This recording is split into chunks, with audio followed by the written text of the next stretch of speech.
नमस्कार, कान्तिपुर समाचारमा स्वागत छ। सुरु गरौं अहिलेका मुख्य समाचारबाट। लोकतन्त्रका 15 वर्ष सत्ताकै लुछाचुँडीमा बिते। व्यवस्था बलियो बनाउन भन्दा विकृत बनाउन नेताहरू उद्यत। संसदीय विकृतिका श्रृङ्खला फेरि सतहमा। आवागमन नियन्त्रण नगर्दा कोरोना संक्रमणको दर अचाकले वृद्धि। परीक्षण गरिएका मध्ये 1/3 भाइरस पुष्टि। आइसियु र भेन्टिलेटरमा चाप। 3.5 अर्ब लागतमा बनाइएको नयाँ दरहरा प्रधानमन्त्रीद्वारा उद्घाटन। आम नागरिकले पुसपछि मात्र चढ्न पाउने।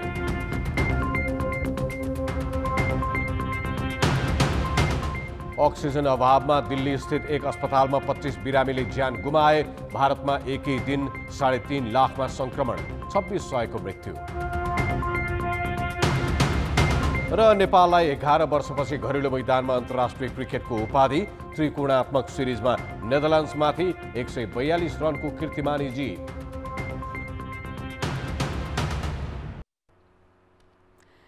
केही दिन यता समुदायमा तीव्र रूपमा फैलिएको महामारीले मानवीय क्षति उल्लेख्य रूपमा बढेको छ। आइसियु र भेन्टिलेटरमा पनि एकाएक चाप देखिएको छ। स्वास्थ्य तथा जनसङ्ख्या मन्त्रालयका अनुसार नेपालमा 24 घण्टाको अवधिमा 2486 जनामा कोरोना संक्रमण पुष्टि भएको छ भने 14 जनाको मृत्यु भएको छ।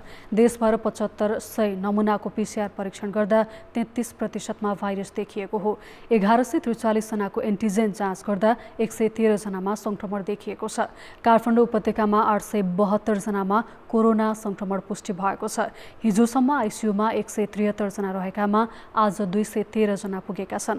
त्यस्तै भेन्टिलेटरमा पनि एकै दिन 12 जना थपिएर 69 जना पुगेका छन्।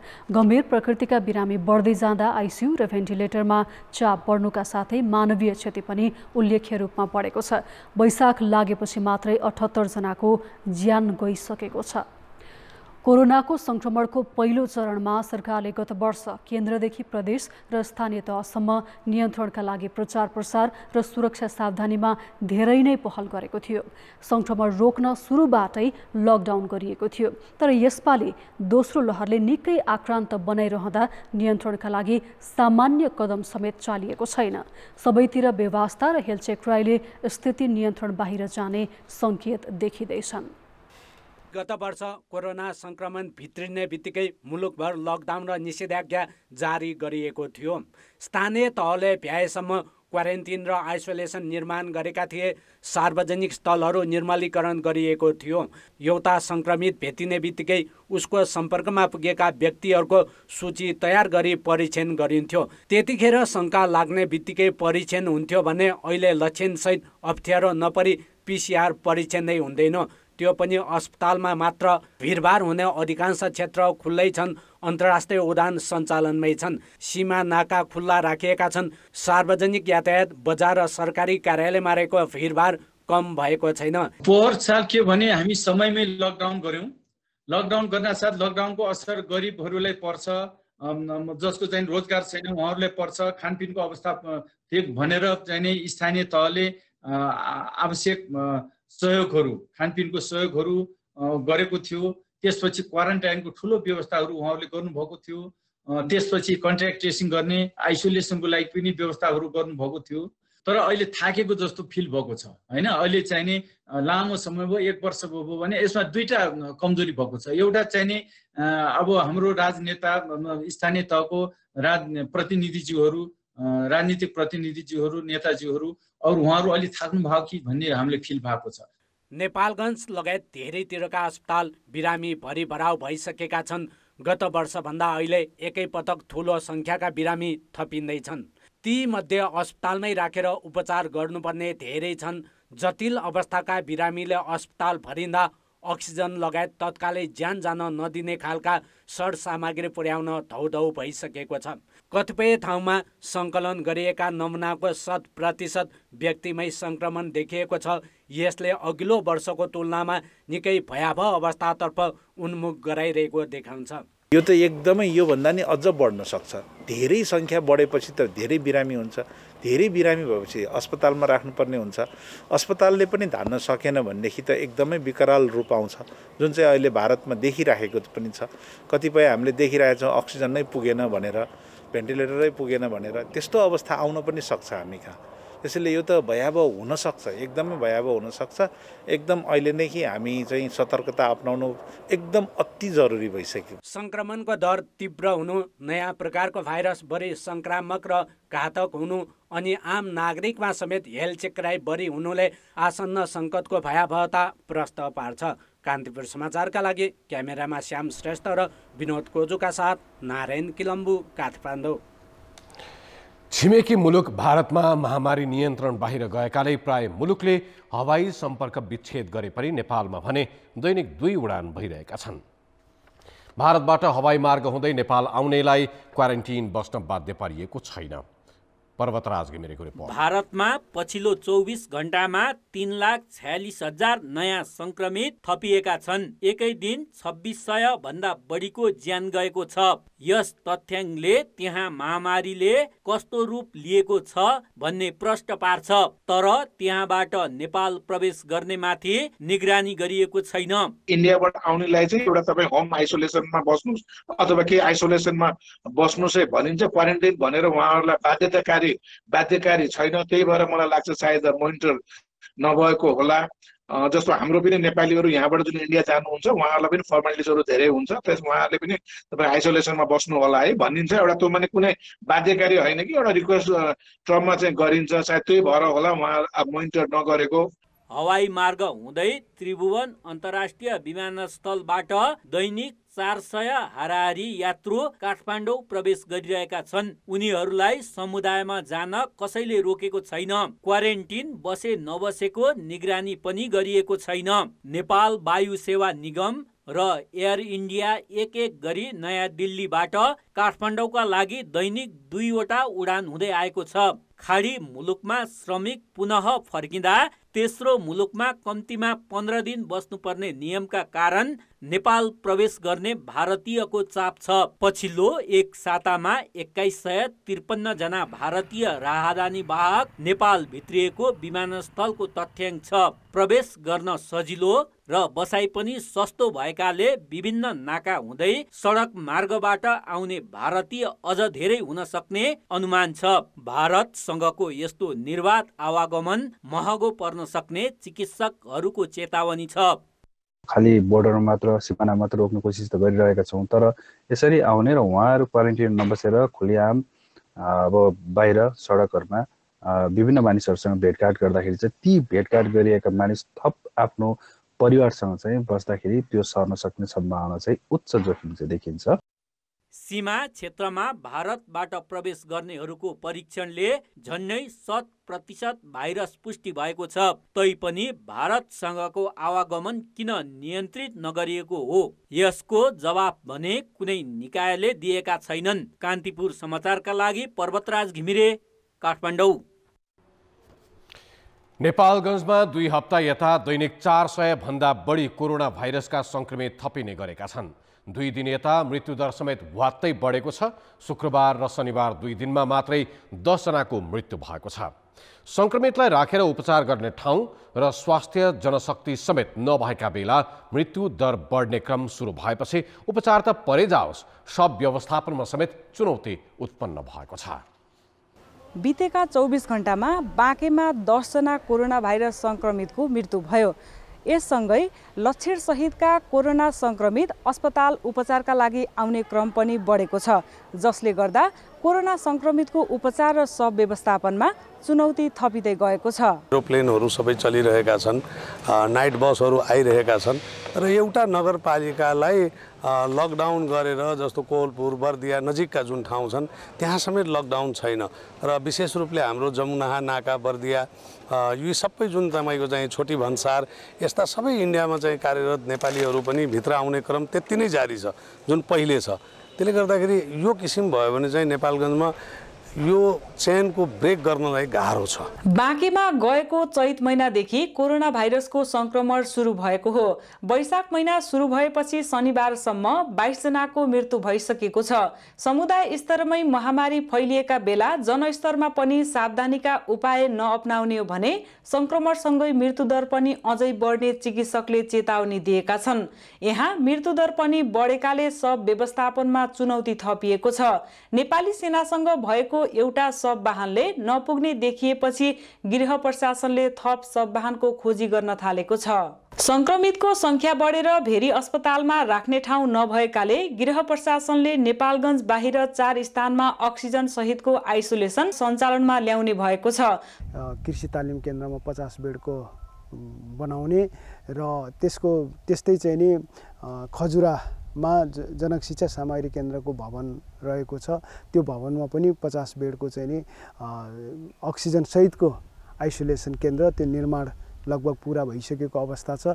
भोलिदेखिबाट त्यसलाई पनि सञ्चालनमा ल्याउने क्रममा चाहिँ रहेका छौँ। जिल्ला कोभिड-19 सङ्कट व्यवस्थापन केन्द्र बाँकेले संक्रमण नियन्त्रणमा आर्थिक अभाव पनि ठूलो समस्या बनेको भन्दै केन्द्र सरकारसँग 10 करोड र लुम्बिनी प्रदेश सरकारसँग 5 करोड रकम माग गरेको छ। कोरोना भाइरस संक्रमण बाँकेपछि छिमेकी जिल्ला बर्दियामा पनि बढ्दै गएको छ। कोरोना महामारी नियन्त्रण बाहिर पुग्दा समेत 3 तहका सरकार सक्रिय नदेखिएको बिरामी र चिकित्सकले गुनासो गरेका छन्। बिरामीलाई उपचारका लागि राख्ने अस्पताल र आइसोलेसन केन्द्रका साथै दक्ष जनशक्तिको तत्काल व्यवस्थापन गर्नुपर्ने आवश्यकता देखिएको छ। कान्तिपुर समाचारका लागि क्यामेरामा रेजिना मल्लका साथ जे पाण्डे र सविता जीसी, नेपालगञ्ज, बाँके। समाचारमा पुनः स्वागत छ।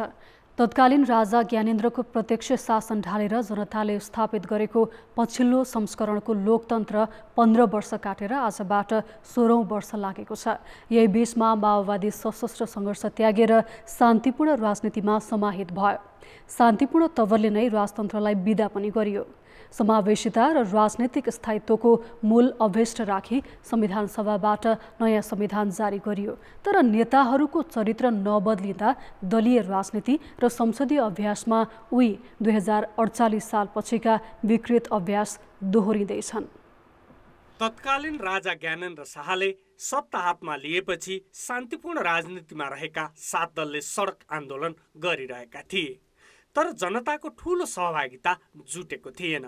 जब 2063 चैत 24 देखि सशस्त्र सङ्घर्षरत माओवादी र 7 दल संयुक्त सङ्घर्षमा जुटे, सडकमा जनसागर नै उर्लियो र 19 दिनमै उनी जनता सामु घुँडा टेक्न बाध्य भए।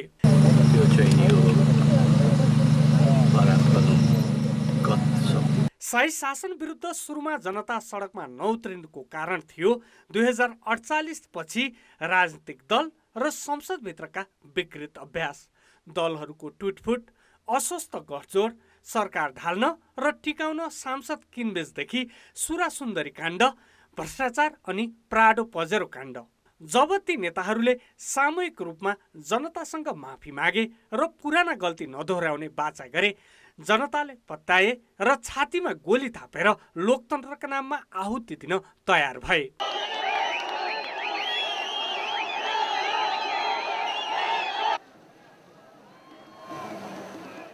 तर लोकतन्त्र प्राप्तिपछि भने नेताहरू स्वभाव, शैली र चरित्र पहिलाकै देखाउन थालेका छन्। नयाँ संविधान अन्तर्गत बनेको पहिलो संसदकालमै पार्टी, संसद र सडकमा उही तमासा, उही दल बदलु चरित्र अनि सत्ता ढाल्ने र टिकाउने अस्वस्थ खेलको पुनरावृत्ति भइरहेको छ। फरक यति छ कि पहिला केन्द्रमा मात्र देखिन्थ्यो, अहिले प्रदेशमा देखिन थालेको छ। जनअपेक्षा पूरा हुन नसक्नुको मूल कारण चाहिँ नै हाम्रो राजनीतिक दल र हाम्रो नेता, दलको नेतृत्व गर्ने व्यक्तित्वहरूको उहाँहरूको चरित्रमा परिवर्तन नहुनु हो। आफू पनि परिवर्तन भएको देखिएन उहाँहरू, र उहाँहरूले सञ्चालन गर्ने राज्यका जुन निकायहरू छन् त्यसमा पनि परिवर्तन नभएको। त्यसैले सेवा प्रदान गर्ने सवालमा, राज्यको काम गर्ने तौर तरिकामा परिवर्तन देखिएन। यसको मूल कारण हाम्रो राजनीतिक दल र नेतृत्व नै हो। राजनीतिक स्थायित्वका लागि संविधानमै धेरै नयाँ व्यवस्था राखिएका छन्। सबै जात जाति र वर्गको राज्यमा उचित प्रतिनिधित्वका लागि समावेशीकरण र आरक्षणका नीति अपनाइएका छन्। तर नेताहरूमा म र मेरो मात्र भन्ने प्रवृत्तिले एकातिर लोकतन्त्रको लाभ समान रूपमा वितरण हुन सकेको छैन, अर्कोतिर संस्थागत क्षयकरण र राजनीतिक अस्थिरताको श्रृङ्खला फेरि सुरु भएको छ। गन्ती गर्दै जाँदा हामी दर्जनौं र सयौं ठाउँमा चुकेका होलाौं, तर ठोस रूपमा मूल रूपमा हेर्यो भने हामीले लोकतन्त्रलाई फैल्याउन सकेनौं। लोकतन्त्रलाई फैल्याउन सकेनौं भनेको नागरिकहरूको स्तरमा लोकतन्त्र भनेको औपचारिक खाली आवधिक निर्वाचन र केही संस्थाहरू र शक्ति पृथकीकरण मात्रै होइन। लोकतन्त्र भनेको खास गरी नागरिकको जीवन रूपान्तरण गर्ने ऊर्जा हो। त्यो लोकतन्त्रलाई त्यति ऊर्जावान बनाउन हामीले सकेनौं। त्यसकारणले हामीले पहिलो संविधानदेखि सम्झिँदै आयो भने धेरै ठाउँमा चुकेका छौं। निर्वाचितहरूमा जवाफदेहिताको अभाव, पराजितहरूमा 5 वर्ष पनि धैर्य नगर्ने स्वभाव पुनः प्रकट भएको छ। स्थिति र विधिबाट होइन, सम्झौता र भागभण्डाबाट देश चलाउन खोज्दा जनताको निकै ठुलो अपेक्षा र बलिदानबाट प्राप्त प्रणाली पुनः भुत्ते साबित हुने त होइन भन्ने चिन्ता व्यापक बनेको छ। कान्तिपुर समाचारका लागि क्यामेरामा विनोद कोजुका साथ दीपक आचार्य, काठमाडौँ। देशभर समानान्तर संगठन बनाइरहेका एमाले नेता माधव नेपालले अझै एमाले भित्रै रहेर सङ्घर्ष जारी राख्ने बताउन भने छाडेका छैनन्। तर पछिल्ला घटनाक्रम र विपरीत अडान हेर्दा अध्यक्ष केपी शर्मा ओली र नेता नेपाल अब एउटै पार्टीमा अटाउने सम्भावना कम हुँदै गएको छ। ओलीले नेपाल पक्षका नेताहरूलाई खबर नै नगरी फागुन 28 गते एकलौटी भेलाबाट नेपाल पक्षका नेताहरूको जिम्मेवारी खोज्नेदेखि सदस्य थप्ने निर्णय गरेपछि नेपालका लागि पार्टीमा फर्कने ढोका नै करिब बन्द भएको थियो। यद्यपि फागुन 28 देखि वैशाख 10 सम्मका निर्णय खारेज गर्नुपर्ने नेपाल पक्षको माग छ। ओलीसँग यी माग राखिरहँदा नेपालले देशभर समानान्तर संगठन बनाइसकेका छन्। अब त्यही शक्ति देखाएर सकेसम्म एमाले भित्रै सङ्घर्ष र मोलमोलाई गर्ने, केही सिप नलागे अर्को शक्ति निर्माण गर्ने यस समूहको सोच देखिन्छ। ओली आफ्ना माग सम्बोधन गर्न तयार हुँदैनन् भन्ने पनि नेपाललाई राम्रोसँग थाहा छ, किनभने विरोधी खेमालाई किनारा लगाउँदै नेपाल बाहेकको एमाले बनाउन ओली लागि परेका छन्। आसपासमा भएकाहरूले अब एक्लै बहुमत ल्याउन सकिन्छ भन्ने खालको त्यो सन्देश उनलाई दिन खोजेका देखिन्छन्, जसले गर्दाखेरि उनलाई अब यो माधव नेपाल, झलनाथ खनालहरू बाहेकको पार्टीलाई पनि म मुलुककै अब 2/3 बहुमतको कुरा गरिरहेका छन् उनी त त्यो लिएर आउन सक्छु भन्ने त्यो एउटा गलत आकलनबाट अगाडि बढेको देखिन्छ र उनले चाहिँ त्यो सन्देश स्पष्टैसँग दिएको देखिन्छ कि अब तिमीहरू नभए पनि म नेकपा एमालेलाई अगाडि लिएर जान सक्छु भन्ने खालको त्यो खालको अहमबाट उनी प्रभावित भएर त्यसै अगाडि बढेको चाहिँ प्रष्टै देखिन्छ। नेकपा हुँदा तत्कालीन अर्का अध्यक्ष पुष्पकमल दाहालसँग मिलेर नेपालले गरेको असहयोग र अपमानलाई बिर्सन नसक्ने भन्दै त्यसैको प्रतिशोधमा पद खोज्नेदेखि पार्टीबाटै निष्कासन गर्ने सम्मका कदममा ओली अघि बढिसकेका छन्। यद्यपि पार्टीमा फर्के उचित जिम्मेवारी दिने बताउन छोडेका छैनन्। साधारण सदस्यबाट हटाउने अनि आफ्नो पार्टीको अध्यक्ष प्रधानमन्त्री हुनुहुन्छ, उहाँलाई विस्थापन गर्नको निम्ति अरू पार्टीमा हारगुहार गर्न जाने, यी तमाम कुरा भनेको कुनै पनि पार्टीमा क्षम्य विषय होइनन्। तर ती सबलाई ध्यानमा राखेर पनि कसैलाई पनि संस्थाबाट हटाएको, जिम्मेवारीबाट हटाएको छैन। आएपछि जिम्मेवारी प्राप्त गर्नुहुन्छ। म फेरि पनि तपाईँको मिडिया मार्फत अनुरोध गर्न चाहन्छु कि 27 जना जो स्पष्टीकरणमा पर्नु भएको छ उहाँहरू सबै आउने र पार्टीले दिएको जिम्मेवारी स्वीकार गर्ने, विगतका निर्णयलाई पालना गर्ने र ती निर्णय गलत छन् भने बसेर छलफल गर्ने। एउटै पार्टीभित्र दुईवटा समानान्तर संगठन हुनु राजनीतिक रूपमा अलग भइसकेको प्रश्न प्रमाण हो। केवल पार्टी फुटाएको अब्जस बोक्न नपरोस् भनेर मात्र दुवै पक्ष लोकाचारका लागि एकता र वार्ताका कुरा गरिरहेको प्रश्न हुन्छ। कान्तिपुर समाचारका लागि दशरथ राई, काठमाडौँ। खैरो हेरोइन बोक्ने भरियाका रूपमा माफियाले नेपालीलाई प्रयोग गरेको पाइएको छ। पेटमा खैरो हेरोइनको चक्की बोकेर आउने दावा लामा त्यसको पछिल्लो पात्र हुन्।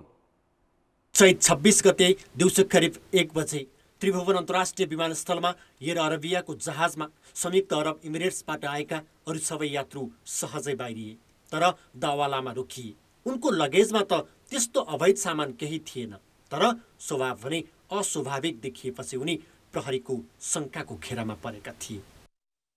उनलाई छेउमा लैजान्छ र एक गिलास मनतातो पानी पिउन दिन्छ। तर दावालाई एक गिलास मनतातो पानी पिउन पनि झन्डै आधी घण्टाभन्दा लामो समय लाग्छ, जसले प्रहरीलाई थप शङ्काको घेरामा राख्न सहज बनायो र उनलाई टुक्रुक्क बस्न आग्रह गर्छ प्रहरी, र उनी टुक्रुक्क बस्न पनि सक्दैनन्। त्यसपछि तुरुन्तै प्रहरी अस्पताल लगियो, जहाँ सिटी स्क्यान गर्दा पेटमा खैरो हेरोइन भएको पत्ता लाग्यो। क्याप्सुल बनाएर ल्याइएका यी 93 गोली यिनै दावाको पेटबाट निकालिएको हो।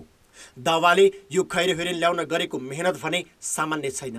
चैत 16 मा काठमाडौँबाट दुबई उडेका उनी 4 दिन त्यहीँ बसेर पाकिस्तानको लाहोर पुगे। लाहोरबाट दावालाई एक पाकिस्तानीले 3 दिनपछि फैसलाबाद लिएर गए, जहाँ उनको मुख्य काम खैरो हेरोइन लिएर पेटमा निल्नु थियो। चैत 26 गते आफूले पाएका 100 क्याप्सुल हेरोइन मध्ये फलफुलको रससँग उनले 93 वटा मात्रै निल्न सके। त्यसको तौल 900 ग्राम थियो, जुन 90 लाख रुपियाँ बराबरको हो। खैरो हेरोइन पेटमा बोकेर चैत 26 मै दावा फेरि दुबई पुगेर त्यही दिन उनी काठमाडौँ आइपुगे। यो सबै जोखिम मोले बापत उनलाई 2.25 लाख रुपियाँ कमिसन दिने सहमति भएको थियो।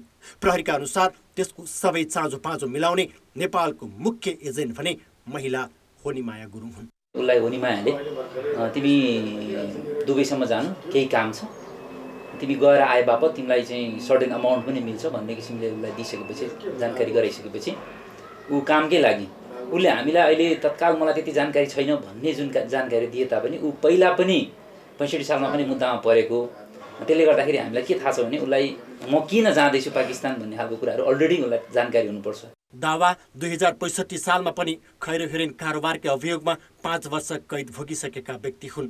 अफगानिस्तानमा उत्पादन हुने खैरो हेरोइन नेपालसम्म ल्याउन प्रयोग भएका करिब 70 भन्दा बढी नेपाली थाइल्यान्ड, श्रीलङ्का लगायतका विभिन्न देशका कारागारमा रहेको प्रहरीको आशंका छ। भरिएका रूपमा प्रयोग भएका 104 जना पछिल्लो 2 वर्षमा नेपालमै पक्राउ परेका छन्। यो दोस्रो ठुलो केस होला पेटमा खाएर निलेर ल्याएको केस नेपालमा। यो यत्रो ठुलो भोल्युम र जुन किसिमको प्याकिङ छ यो पक्कै ट्रान्जिट गरेर बाहिर पठाउने नै होला। 4-5 देशसँग कनेक्सन छ भनेपछि पाकिस्तानबाट नेपाल, नेपालबाट पाकिस्तान मात्र होइन, यिनीहरूको कनेक्सन अन्य देशमा पनि छन्। पैसाको लोभमा लागु औषध कारोबारीको अन्तर्राष्ट्रिय गिरोहसँग नेपालीहरू फसिरहेको यो सबैभन्दा बलियो प्रमाण हो। कान्तिपुर समाचारका लागि क्यामेरामा श्याम श्रेष्ठका साथमा रमेश धमला, काठमाडौँ।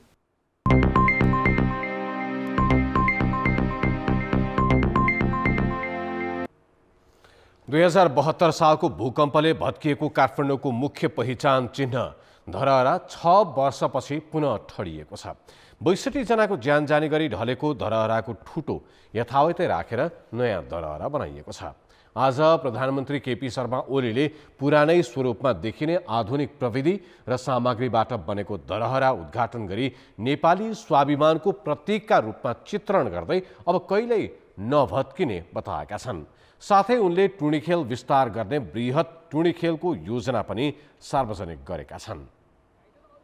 वैशाख 12, 2072 को विनाशकारी भूकम्पबाट काठमाडौँको सुन्दरा स्थित धरहरा टुक्रा टुक्रा भएर ढलेको थियो। त्यही वर्षको फागुन 4 गते प्रधानमन्त्री ओलीले विदेशी सहयोग नलिई आन्तरिक स्रोतबाटै बनाउने प्रतिबद्धताका साथ मेरो धरहरा मै बनाउँछु अभियान घोषणा गरेका थिए। भत्किएर बचेको ठुटो धरहरालाई यथावस्थामै संरक्षण गरिएको छ। गोसरा हुलाक र टक्सार विभाग हटाएर 42 रोपनी क्षेत्रफलमा नयाँ धरहरा ठड्याइएको छ। 3 अर्ब 48 करोड रुपैयाँ लागत रहेको नयाँ धरहराको 20औं तलाको बारदलीबाट उद्घाटन गर्दै प्रधानमन्त्री ओलीले अब धरहरा कुनै हालतमा नभत्किने बताए।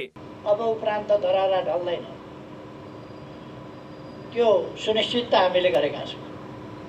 त्यसकारण यो अन्तिम पल्ट धरहरा जुन ढल्यो त्यसबाट भएको क्षतिको सम्बन्धमा हामी अलिकति बढी संवेदनशील पनि छौँ र धरहराको मात्रै पुनर्निर्माण होइन, धरहराबाट जुन क्षति भयो त्यसको पनि पुनरुत्थान, त्यतापट्टि पनि हामीले ध्यान दिनेछौँ भन्ने कुरा म यहाँ राख्न चाहन्छु।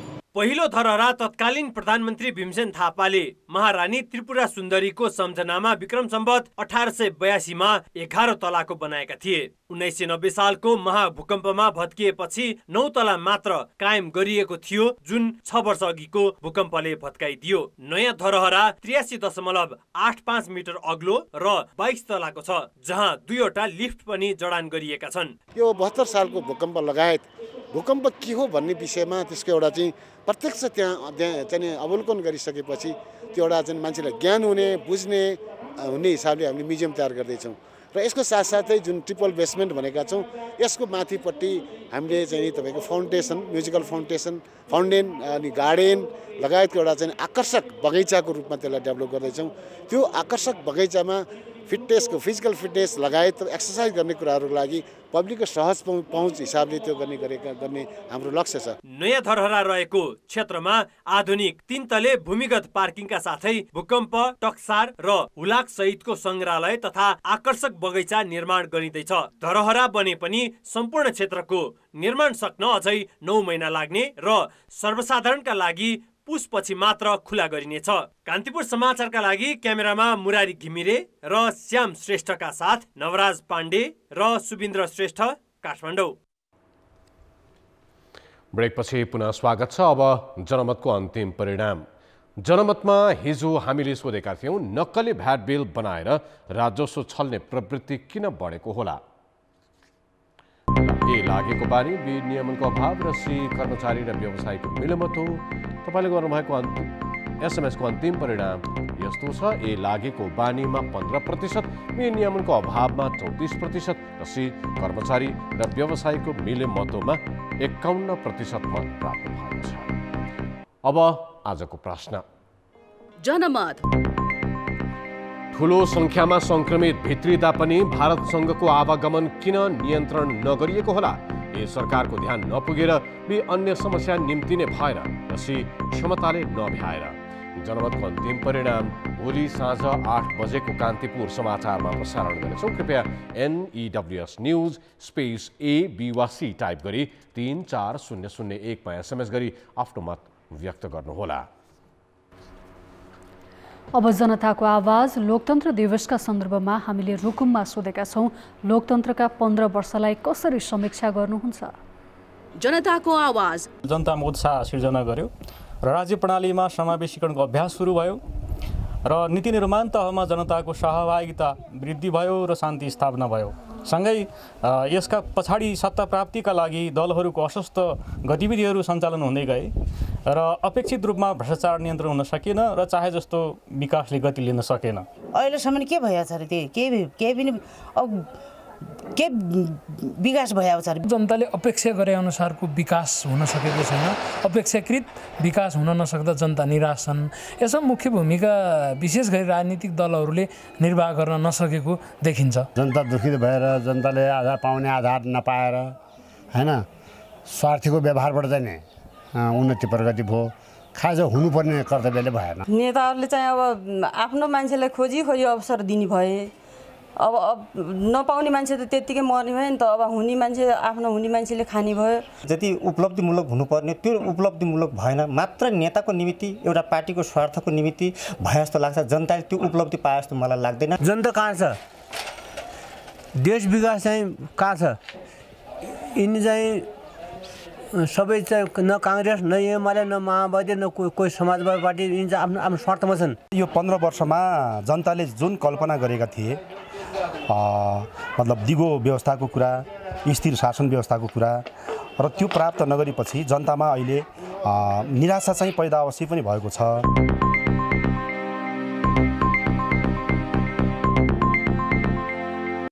खेलकुद समाचार। नमस्कार, कान्तिपुर खेलकुद समाचारमा स्वागत छ। नेपाली राष्ट्रिय क्रिकेट टिमले त्रिकोणात्मक T20 क्रिकेट सिरिजको उपाधि जितेको छ। नेदरल्यान्ड्सलाई कीर्तिमानी 142 रनले हराउँदै नेपालले करिब 11 वर्षपछि घरेलु मैदानमा अन्तर्राष्ट्रिय क्रिकेटको उपाधि जित्न सफल भयो। कीर्तिपुर स्थित टियु मैदानमा टस हारेर ब्याटिङको निम्तो पाएको नेपालले 20 ओभरमा 3 विकेट गुमाउँदै 38 रन बनायो। मध्यम सुरुवात गरेको नेपालले 30 रन हुँदा पहिलो विकेट गुमायो। उसका ओपनर आसिफ शेख 16 रनमा आउट हुन पुगे। त्यसपछि क्रिजमा आएका कप्तान ज्ञानेन्द्र मल्लले कुशल भुर्तेलसँग 57 रनको साझेदारी गर्दै टिमलाई बलियो स्थितिमा पुर्याए। ज्ञानेन्द्रले 19 बलमा 3 चौका र 2 छक्का प्रहार गर्दै 33 रन बनाए। त्यसपछि कुशल जोडीले तेस्रो विकेटका लागि 76 रनको साझेदारी गरे, जसमा कुशल भुर्तेलले 77 रन बनाए। उनले 53 बलमा 8 चौका र 3 छक्का प्रहार गरे, जसका कारण नेपालले 166 रनमा तेस्रो विकेट खेर फाले। त्यसपछि दिपेन्द्र सिंह ऐरी र कुशल मल्लले 75 रनको साझेदारी गरे, जसमा मल्लले 24 बलमा 2 चौका र 5 छक्काको मद्दतले 50 रन बनाए भने ऐरीले 18 बलमा 5 चौका र 3 छक्काको सहायतामा अभिजित 48 रनको योगदान गरे। नेपालले सन् 2019मा नेपालमै भएको 13औं दक्षिण एसियाली खेलकुद सागमा भुटान विरुद्ध 236 रन बनाएको थियो, जुन त्यो बेला नेपालले बनाएको सर्वाधिक उच्च स्कोर थियो। जवाफमा नेदरल्यान्ड 17 ओभर 2 बलमा मात्र 96 रनमा अल आउट भयो। उसका 3 खेलाडीले मात्र दोहोरो अङ्क जोड्न सके। म्याक्स ओदौदले 20 रन बनाए भने कप्तान पिटर सेलारले 13 रनको योगदान गरे। बाँकी खेलाडी एकहोरो रूपमा आउट हुन पुगे। मात्र 10 रन हुँदा पहिलो विकेट गुमाएको 10 टिमले 27 रनमा दोस्रो विकेट खेर फाल्यो। उसका ओपनर टोबिस भिसी मात्र 2 रनमा आउट भयो भने बेन कुपर 7 रनमा पेभिलियन फर्किए। त्यसपछि बास्टी लिडी पनि व्यक्तिगत 1 रनमा आउट हुँदा डच टिमको स्कोर 33 रन थियो। उसका मध्यक्रमका खेलाडीले राम्रो खेल्न सकेनन्। स्कट एडवर्ड 5 रनमा आउट भए भने एन्टोनियोस स्टाल पनि खाता खोल्न नपाउँदै बाहिरिए। यस्तै फिलिप 11 रनमा आउट भए, जसका कारण नेदरल्यान्ड्सले 71 रनमा 8 विकेट गुमाएको थियो। अन्तिममा पाहुना टिम नेदरल्यान्ड्स 96 रनमा अल आउट भयो। उसका सेबास्टियन ब्राटले सर्वाधिक 26 रन बनाए। बलिङमा नेपालका करण केसीले 3 विकेट लिए भने कमल सिंह ऐरी र सन्दीप लामिछानेले 2-2 विकेट हात पारे। नेपालले T20 अन्तर्राष्ट्रियमा निकालेको यो जित रनका आधारमा अहिलेसम्मकै ठुलो हो। यसअघि सन् 2019मा भुटानलाई नेपालले 141 रनले हराएको थियो।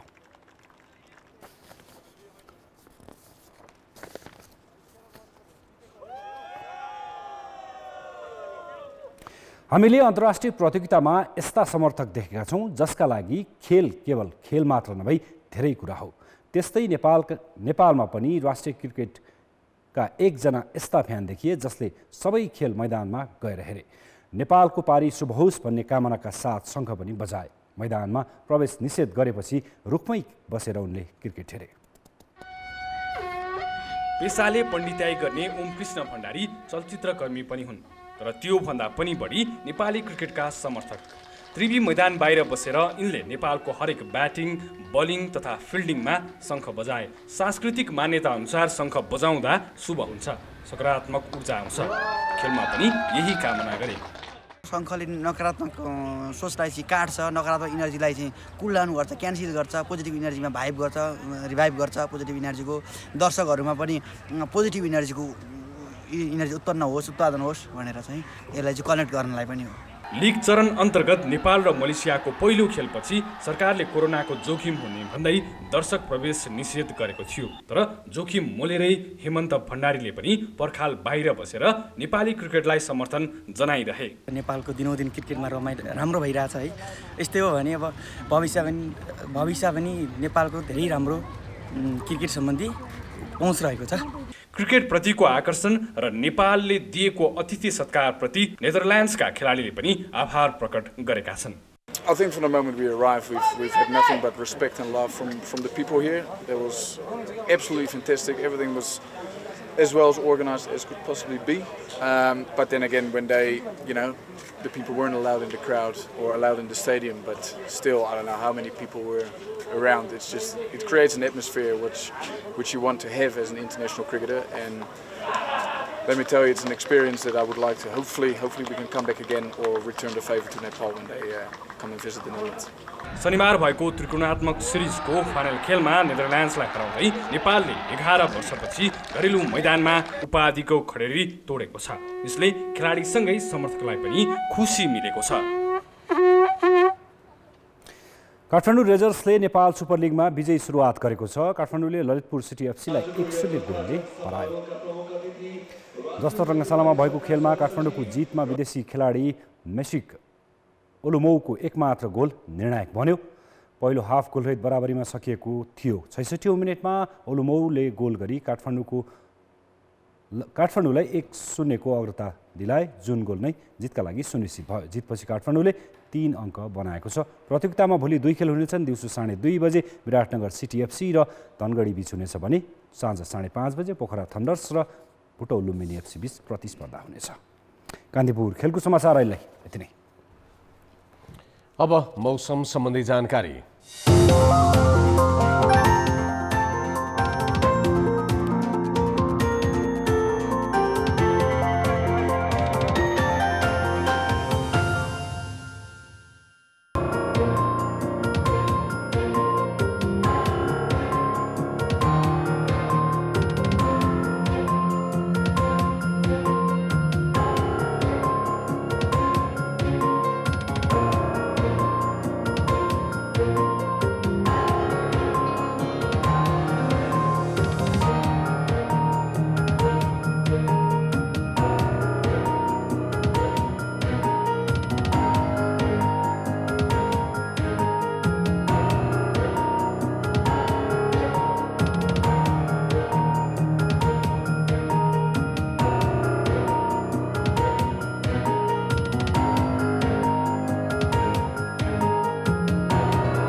कान्तिपुर समाचार सकियो।